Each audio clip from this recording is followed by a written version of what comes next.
Gabriel Bustamente, who's the EVP of Global Sales and Admissions for 2U, which does a lot of work with higher education companies in helping them bring virtual content to life. So, Gabriel, please. Okay. Close your eyes. Thank you. Hello, my name is Gabriel Bustamente. I'm the Executive Vice President of Global Sales and Admissions for 2U. My responsibility is to conduct all the recruiting efforts for all the students in our programs once they show some interest in our programs and until they are enrolled in them. I have a team of 500 admissions counselors in multiple offices that are constantly contacting all these prospective students. 2U partners with prestigious universities to build what we believe is the best digital education. We focus on higher education, and most of our programs are master's and doctorate degrees. Our most important indicator are really the outcomes. We want our students to complete the courses because there's a very direct correlation between outcomes and our financial success. That is something we identified since the beginning of the company, and now we've been doing it for almost 10 years. This is the portfolio of our universities. As you can see, some of them are some of the most prestigious brands in the world when it comes to education. Some of them are even older, that very strong brands in America like Coca-Cola, et cetera. And these are brands that mostly want to be bought, but they don't want to be sold. So we need to approach the way we engage with our prospective students in a very elegant way to be able to protect that integrity of those brands. But we face a unique challenge. You know, the opportunity of having these degrees available online attracts a lot of people that don't want to put their lives on hold and move into a campus. So they need to do it, or they can do it remotely while they are still working. But this presents some challenges. Our online students are slightly different than the on-campus students of these universities. These are some of the features of these type of students. They are 5 years older, they're working full-time, they want to advance in their career, and either they have a family or they are planning to start one soon. So a little older. So this presents a challenge, which is we need to live within the constraints of their life in order for them to be successful. So we want to share with you 3 lessons that we have learned through serving this type of students. Imagine you're in a stadium full of people, right? Well, all of us, we have been at some point. It's a very overwhelming and exciting experience.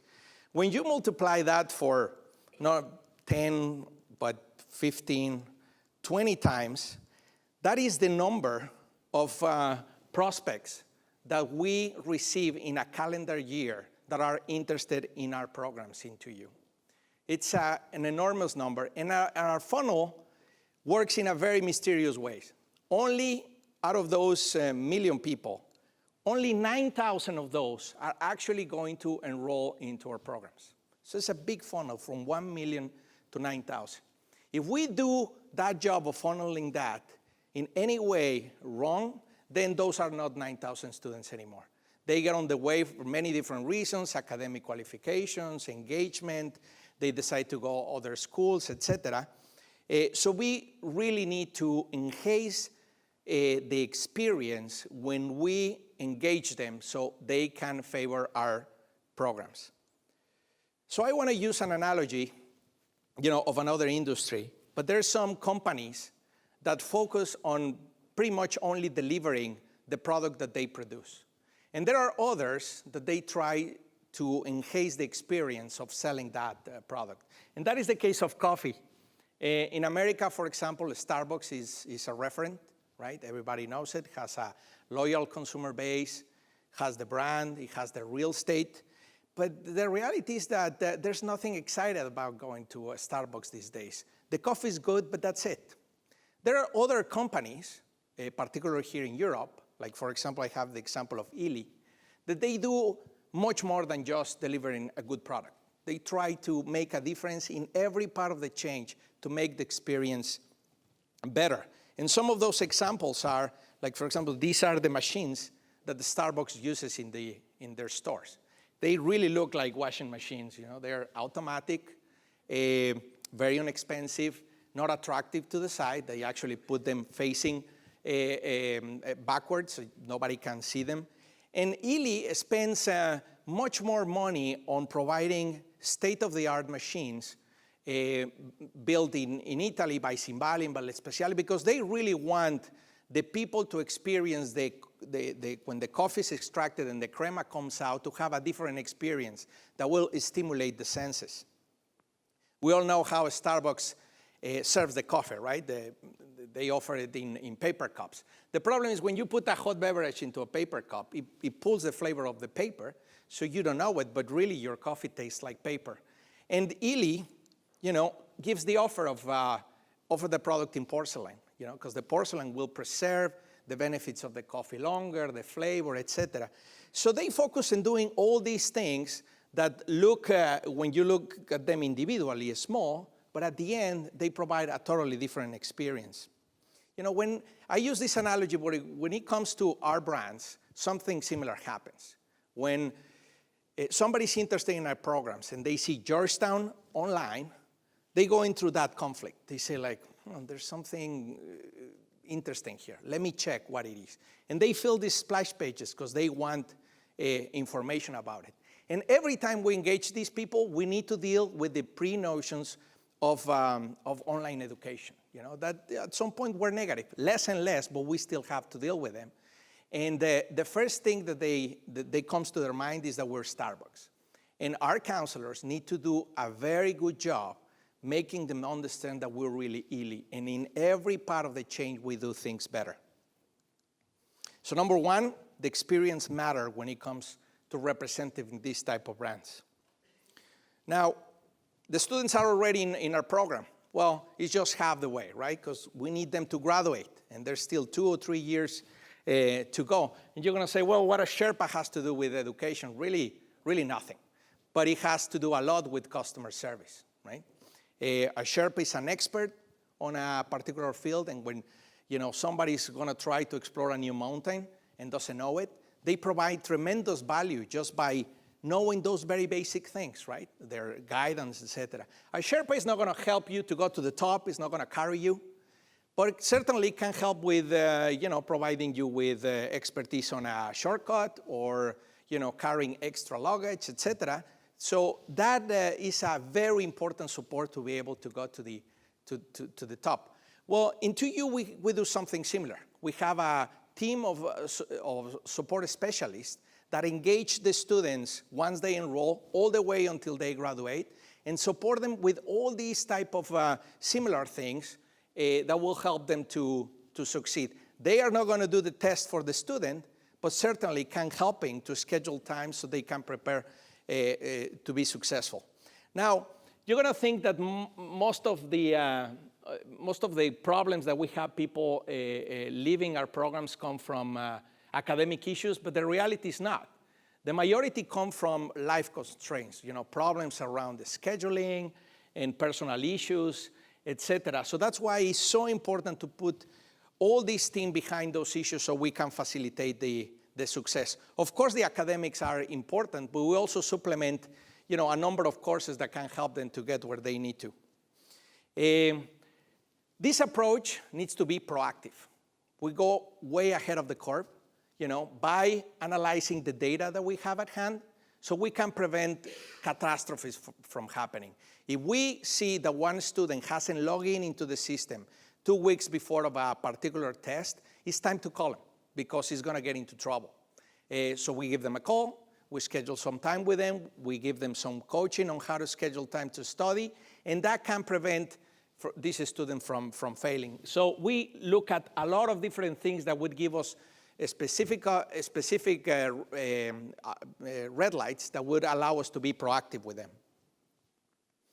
I have the example of one case on one of our programs of a single mother that was enrolled and started having problems finding the proper childcare. And we identified that problem by having contact with her. And immediately, the specialists go and set up a foundation of trust with her, put her in contact with faculty, and they find times where she actually could do part of her coursework without having to affect the time with the kids. So at the end, the outcome was positive.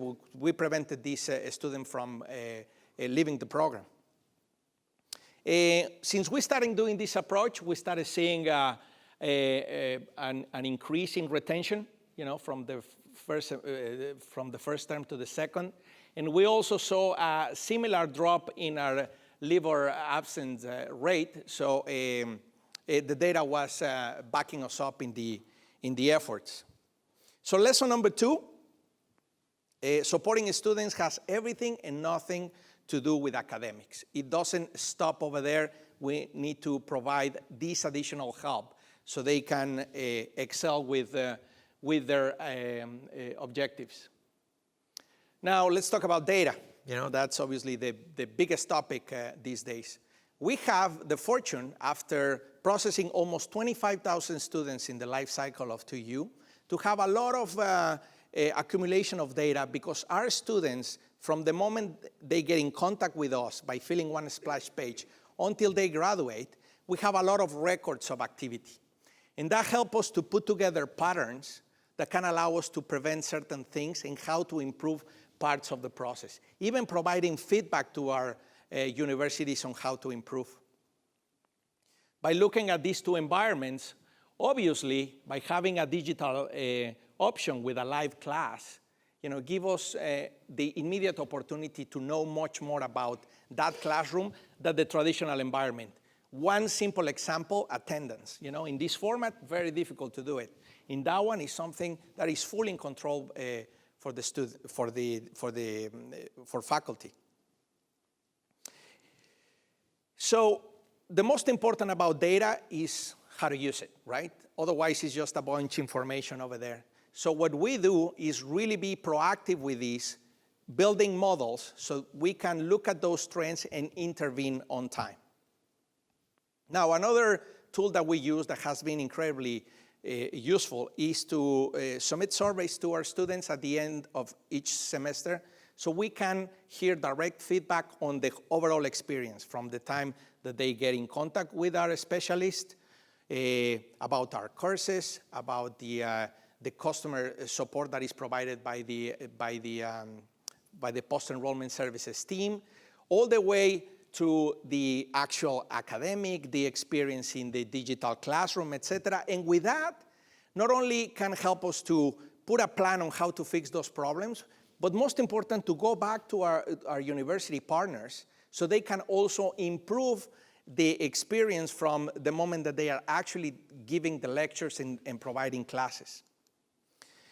Another metric that we decided to use in 2U was the Net Promoter Scores. This is very famous in consumer brands. It's pretty much a measurement of the advocacy of recommending the program to others. That is very important for us because our cycle really ends when somebody graduates and recommend that program to others, and then we'll start all over again. So this is a very good measurement for us to know exactly where we're standing and what kind of experience they are having. Net Promoter Scores is based on a very basic foundation. On a scale of 0 to 10, how likely would you be to recommend this program to others? Our scores are, compared to some of the best brands in the world, this is the experience of the students. This is the current Net Promoter Score for us. So you can see, and compared to other brands, we're right there at the top. Nobody should be at this point surprised that when the student is satisfied, that has a direct impact on retention. And then retention has a direct impact with our financial success in 2U. So lesson number 3, incorporate all the possible data to build these models that can prevent things from happening and that can allow you to build a better experience overall with the students. I want to thank you, and for all those entrepreneurs that are starting with digital education. After 9 years into you, I can tell you that the experience has been, incredible. But all this ability to capture digital data through the activity that the students do are critical. So always look at those channels and put that data to work. Thank you very much.